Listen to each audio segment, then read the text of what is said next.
Hello, how's it going, guys? So it's late on, I'm in the garage. I'm reading this book called Strangely Enough. That's got ghost stories, paranormal stories, all that sorts of stuff in it.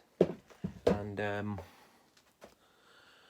gonna read a few out, but I wanted to do it try a top 5 styly, like Slapped Hammer, one of those channels. So we're gonna try it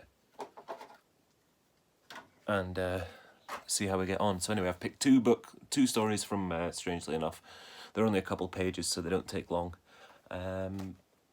So let's go for the first one. Ghosts that followed a ship. The sea is full of mystery, and its history is full of tales of the unusual.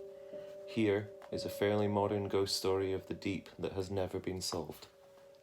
In January of 1925, an oil tanker was ploughing through the Pacific toward the Panama Canal when tragedy struck. 2 men were overcome by gas while cleaning out an empty cargo hatch and were buried at sea. Several days later, a group of greatly disturbed crewmen approached the captain with an astonishing story. They told him they had both seen the dead seamen following the ship at twilight the past few nights. The captain refused to take their story seriously, but reports persisted, and even some of the officers of the ship saw the men. The heads of the 2 men would appear in the water off the side of the ship from which they had been buried, and seem to follow the ship for a few moments. Then they would vanish again. Since so many men and officers saw the apparitions at the same time, the captain finally decided to bring the matter to the attention of the officials of the company when they docked in New Orleans. They too listened, at first with disbelief, and then with wonder. One of the company officers suggested that the first mate obtain a camera and be ready for the next appearance of the 2 ghostly faces in the waves. This was done. Then the officer gave the captain a fresh roll of film with the orders to keep it sealed in his own possession until he had a chance to use it. This the captain promised to do. Back through the canal went the tanker and out again into the Pacific. As the ship reached the same spot in the ocean, once more 2 faces appeared alongside at twilight. The captain broke open the film and loaded the camera himself. When the ghosts next appeared, he took 6 photos, then locked up the camera for safekeeping and away from any possible tampering. When they reached the port, the film was taken to a commercial photographer for developing and printing. This man knew nothing about the mystery, nor the reason for the photographs which he processed. 5 of the negatives showed nothing unusual, just waves and spray, but the 6th showed what appeared to be the outlines of 2 heads and faces in the waves. This was enlarged so they showed up plainly, and it was revealed that the 2 objects were in the same relation to the ship as the 2 ghosts reportedly seen by the crewmen and the ship's officers. These interesting photos eventually were inspected by Dr. Hereward Carrington, a noted investigator of the psychic phenomena. He checked the story with company officials, and after looking at the photo, said that there could be no doubt that at least one of the faces in the waves was a realistic photo of the dead man. Strange things follow the sea, and not all men go down to the sea in ships. Some wear shrouds.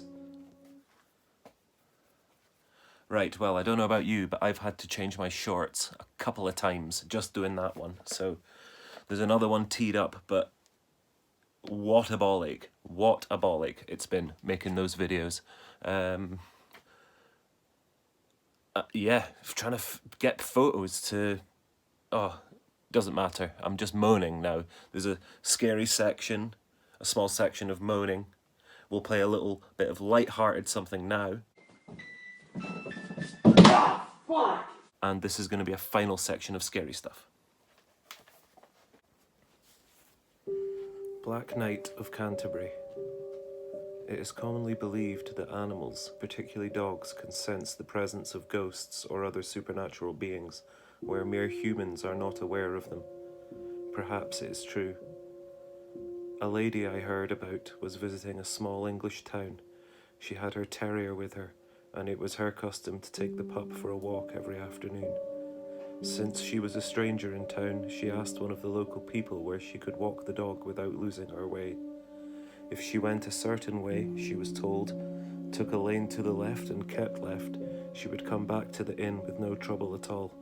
It was grey and misty as she set forth, her dog at her heels, on what she thought would be a pleasant walk. Presently she came to a sunken grassy lane and started down into the mist. The little terrier raced ahead, enjoying his freedom to explore. Suddenly she saw her pet stop short. For a moment he was still, staring ahead into the mist. Then he tucked his tail between his legs, and with his back hair raised and his ears laid back, he raced back to her and hid under her long skirts, trembling and whimpering. She peered intently down the lane but could see nothing. A moment later, a strong blast of air struck her and passed on behind her, such as she might have felt if a galloping horse had come thundering by. As she whirled about to peer behind her, the quaking terrier emerged from his hiding place. Still, she saw nothing, and presently the dog trotted off down the lane again unconcerned. Later, back at the inn, she told of the dog's odd behaviour. The innkeeper nodded, neither puzzled nor surprised. She was not the first, he said, to meet the ghost of De Tracy, one of the 4 Black Knights who had murdered Thomas A. Becket, Archbishop of Canterbury, in 1170. After the murder, the 4 knights had raced off in separate directions to avoid capture. De Tracy riding at full gallop, he had taken the road from Canterbury to Dover, which had once gone through that grassy lane. Even centuries later, when it was misty and grey, walkers on the lane had felt the rush of wind as the ghostly murderer once more raced past them in headlong flight. What sight had filled the spunky terrier's heart that night with panic? Could it be that he had peered back through the ages to see the oncoming horse and its infamous rider? Perhaps it really is true that dogs can see what we cannot. So yeah, guys, that's the 2 videos, strangely enough. Peace. Oh, and I just robbed all those photos. I have no idea who belongs to any of them. There was no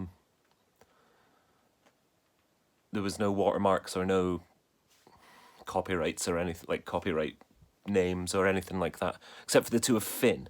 But we'll put in a nice photo of Finn to finish off. Peace.